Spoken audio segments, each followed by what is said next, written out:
The first time I realized that a strong connection between culture and performance when I worked for the Cadbury Schweppes organization, and they were going through a major transformation called Managing for Value. But what it was value-based management where the goal is really shareholder return. And I know that's less in vogue now, but at the time, it was really important to say, if the shareholders are investing in us, then we have to get a suitable return or they'll go elsewhere. And there was great evidence about why they needed to bring this on. And the decisions that were being made, the big ones, lacked financial rigor. So a couple of examples would be building a state-of-the-art chocolate factory in China where Chinese citizens didn't eat the chocolate that they created.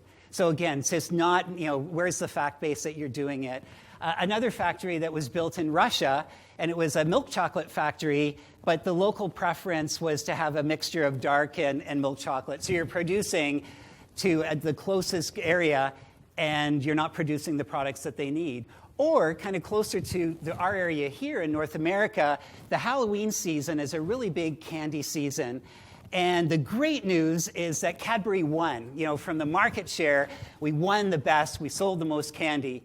The bad news is it's so price competitive with the major retailers like Loblaws or Kroger, is that every piece we sold, we lost money. So congratulations, you won the war and you lost the most money. So huge. So something had to be done, a huge transformation.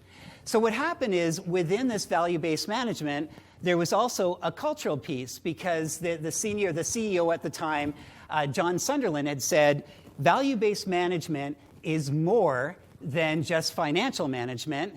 It's 20% about the numbers and 80% about the people and the culture because people create value. So that was a really powerful statement. And what happened as part of the cultural kind of refresh was that there were 3 key values or behaviors that across the whole organization we wanted to build. One was accountability, so I'm accountable for I'm responsible for everything I should do. Aggressiveness, but it was aggressiveness about building opportunity to enhance our company, so against competition and what can we do to have it. And the third one was adaptability, which is about being nimble to market conditions and how do you actually interact. And interestingly enough, it's identical what we call now organizational agility, which is very in vogue, but that was there. Everything old is new again. That was a really big thing. And from a cultural perspective, everybody in the company around the world, thousands and thousands, went through an immersion activity. If you were in the plants, like the manufacturing plants, you had a one-day experience. If you were in sales, you had a one-day experience. Everyone else had a 3-day experience where they talked about what these 3 A's, accountable, aggressive, and adaptable, meant to the organization, what it meant to you personally, and what it meant to your team. So what would accountable look like if you're in a marketing team and working on brand management? What would that look like? So within a couple of months, the CEO came to Toronto, where I was based at the time, and he was doing a town hall, almost like this, with about 350 people in it. And the poor guy was just sick. He was, he's hopping planes, and he caught a flu, and it's getting worse. So the guy was like kind of hunched over like this, and you could tell he was barely alive. And he came up over onto the lectern, and he's kind of leaning on the lectern to save his life. And he was talking about what it meant to the company, what it meant to people, and why it was so important. And at the question and answer period, I asked a question. I was in the back, and I said, well, why do you think that the 3 A's, which was like kind of the short phrase for it, why do you think people embraced it like they did? And really, people did jump into it and really thought that they were important. And he was up at the lectern, again, holding himself up for dear life. And before he answered the question, he defined what each A meant to him personally. And he looked up at the sky, almost like he was trying to find the right words. And he looked down in my general area, but I was just kind of a dot in the back. And he said, accountable. It's like a promise. And he had personalized each one of the 3 A's about his own values. And he went on to say that why he felt that they were embraced is that it resonated with people's personal values. Therefore, by extending their personal values to the company, that that's what was driving performance and their aligned behavior. And it's very similar to what Gallup says, that when you have when individual identity aligns with company identity, the individual is at its best, and the company is at its best. And I think that experience of the 3 A's, where people were co-creating the culture that they felt would enable them to drive this managing for value. And from my experience since then, what I believe our role is to actually create an environment where people can define the culture that will allow them to succeed given the strategy of the particular organization. Whether it's a government agency or whether it's another organization, it's giving them space to define what it's going to be. And what I'd like to do today is to share some examples of how that's going to be. So first of all, we'll talk about some insights about why is it when people co-create their culture, they tend to get better results. And then we'll go over 3 different examples of companies who've taken co-creation as a major strategy to drive culture refresh with very different ways of doing so to kind of expand our knowledge of what's out there that you could do. And then finally, we're going to talk within our groups just to say, hey, what tactics do we think that could be really helpful for us as we take it back to our organizations? Because some things will work and some things won't work. But what could you take? A couple of things that you could seed it in, and it doesn't have to be as big as the 3 A's, but it could be a way that you approach your teams so that they're talking about what makes them most successful. So how does that sound? We're all right? Okay, great. So to make sure that everyone's aligned in this room, let's define culture. And again, if you could just shout out, and I know Dan's got the mic around as well, but this is something we talk so much in our profession, but how would you define culture in just a couple of words? What would you say? Norms. The norms, absolutely. This is just how we do things around there. Absolutely. Beautiful. Thank you. Anyone else? Unwritten, absolutely, absolutely. There's always a secret map of every organization. If you don't have it, you don't know the unwritten rules. Thank you.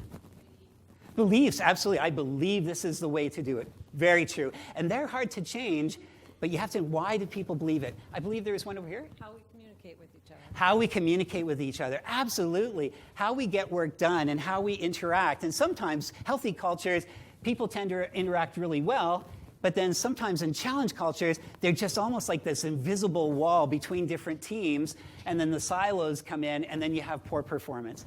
Any other last ones? Over here. Absolutely. What we recognize and what we reward. And when I'm working with companies, that seems like it's the biggest blind spot. Yeah, let's change it, but we won't change our HR, performance management. And it just doesn't jive. People will go where the rewards are. So very perceptive. Anything else? Yes, please. The feel. Oh, sorry? The feel. The feel, yeah. How does it feel? When I walked into a company, it's almost like one of my early jobs when I just got out of school was there's a company called Zach's Famous Frozen Yogurt that really isn't around right now in North America. And I used to check in on stores to see how well they're being run. You could almost walk in the door and have a feel, and you knew the culture there. How good was the manager? How happy were people? That's a great one. Any last one, 2 last, and we'll move on. Behavior, absolutely. How do people behave versus necessarily what people say on the wall? How do they behave? And the last one? Any thoughts? Behavior, perfect, thank you.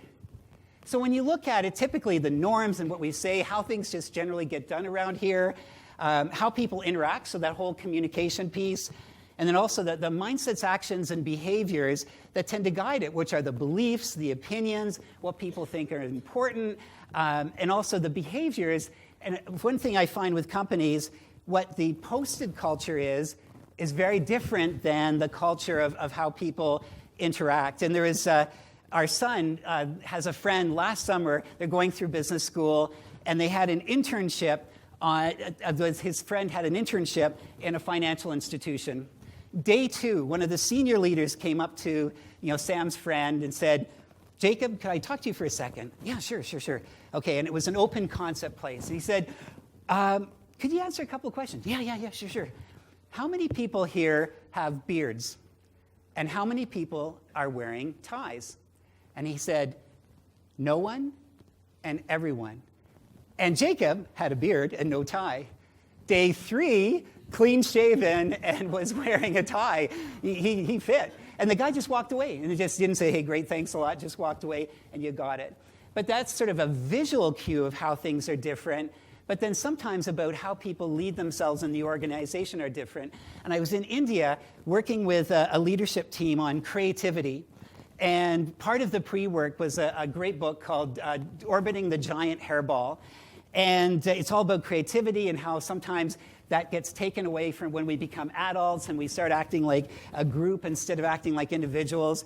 So we're debriefing about this book. Yeah, that's great. Yeah, we're all individuals. That's great. Oh, yeah, that's great. And I threw out a question. I said, so how do you define creativity? And everyone didn't answer, and they looked at the managing director for him to say what it meant. And that told me more about the culture. But people are saying, yeah, we're so individual. But what they really do is actually quite different. So the cultures, we all have different cultures in the organizations that we support. But each one of them, I think there is a commonality. If people do have some sense of a say about how they drive, what culture they create, they tend to get into productivity. So the question I'd have for you, and we're just going to take a couple of minutes to, if you could, with a friend or someone beside you, given your vast experience of working all through your life and what you've seen in the organizations, whether you've been part of the culture or you've been helping it, why do you think that people tend to perform better when it's in a culture that they've helped to create themselves? So they've given some sort of input about how we work together, what the norms are, how we get things done, what behaviors are appropriate. And we'll just give you 2 minutes if you could have just a quick chat, and we'll see what you come up with. So over to you. Why is it that performance tends to increase when people get involved? Okay, over to you. Have fun.